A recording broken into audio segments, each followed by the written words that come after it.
still have to be that role model because somebody's still going to be looking at you. By day, he is a teacher in the Providence School Department, where he's worked the better part of the past decade.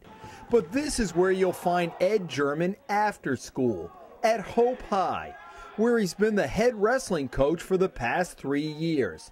The season may officially run from November to March, but for German, who was a star wrestler at both Mount Pleasant and later at Rhode Island College, it is a year-round calling, and one that goes way beyond the mat. The boys are his extended family, and he's been there for them 24/7.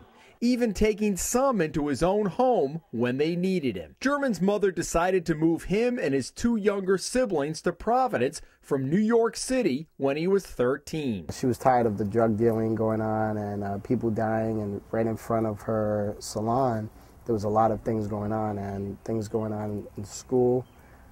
Even though we went to a parochial school, just what was in the neighborhood, she didn't want us to be there. German landed at Nathaniel Green Middle School and had a chance to go to classical, but opted for Mount Pleasant because he wanted more diversity. He played football and basketball, but soon found wrestling was his niche. The basketball coach said that I was too rough, that I should try another sport. He became captain of the Mount Pleasant wrestling team, then on to Rick, studying to become a teacher. When did you think about becoming a teacher? 3rd grade. When you were in 3rd grade? 3rd grade, yes. Why? I don't know. I always liked helping people, you know, and then I always wanted to help. So there was no question through junior high, high school, college, that's what you wanted to do when you got out? Yes, I just didn't know how I was going to do it. He has taught bilingual classes and worked with special needs students. This year teaching 5th graders at Alfred Lima Elementary in South Providence. When the kids hear the "you can do it too" speech, it rings true because Ed German was many of them growing up. German says his mother had what he calls a heavy hand and left him behind in high school when she moved to Florida. At one point, he was in the DCYF system. So wrestling became a refuge. And when the job opened up at Hope 3 years ago, he created his own family of wrestlers and coaches. He inherited a program that had 6 kids the year before he arrived. Did you know anything about Hope before you went there? I knew that we always kicked their behind when we wrestled them in high school, so that was awesome. You had good fond memories in that gym? It was always a win for us. His first year, 42 came out for the team. How did that happen? The word go out, Ed's in town, or what? Flyers, recruiting, talking to kids, pulling kids. Same thing I saw my coaches doing, but we went full force, you know. Just try it, come try it. And the kids loved it. Once they go in and they know what the sport's about, they loved it. He was named Division II Coach of the Year in 2009. German quietly spends the coaching stipend he receives, plus some of his teaching salary, on kids who may not be able to afford shoes or for registration fees to special meets the school won't cover. Last month he hosted a cookout in his backyard that drew nearly 24 of the kids. He gave them a pep talk for next year and handed out awards from this past season, a season that saw the team just miss a divisional championship.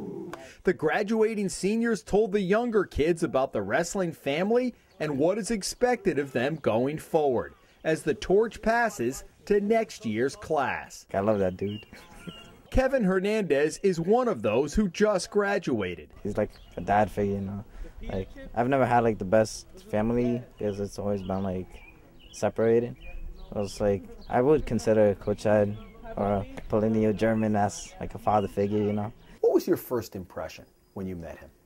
When I saw him, I saw the person that is really has a heart for children and the compassion and the stamina and the support that he was willing to give to the children and to the adults around him and to the parents. Mercedes Torres is the principal at Lima Elementary and was German's boss this past year.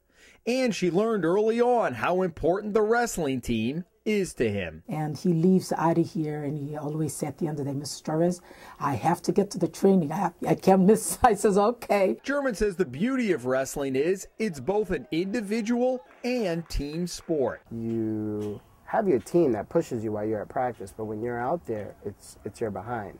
So you have to have that discipline to do well, to succeed in there. And I always tell my kids when I'm recruiting, it's we're here to help you on and off the wrestling mat. And that means he and his wife, who have a 3-year-old daughter, sometimes have taken kids into their own home, just as one of his coaches did when German ran into a rough patch in high school. So you've had some of them over at your place? Yes, yes. Temporarily? Yeah. Not so temporarily? Temporarily. Temporarily. Days, yeah. Weeks at a time? I'd say weeks, yeah. Yeah, a couple of weeks. Is part of this, is a lot of this shaped by what you went through?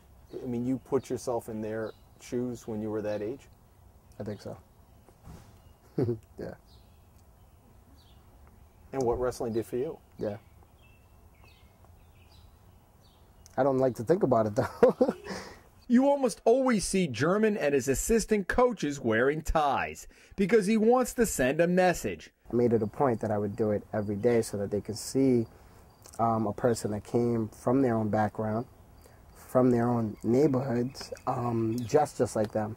Not just like them, but dress in a proper manner and show them that they can also do it. Show them that, you know, just because you're given this life now, you're dealt this life, doesn't mean that this is what you have to do forever. You can actually change your ways. You can change everything about yourself, you know?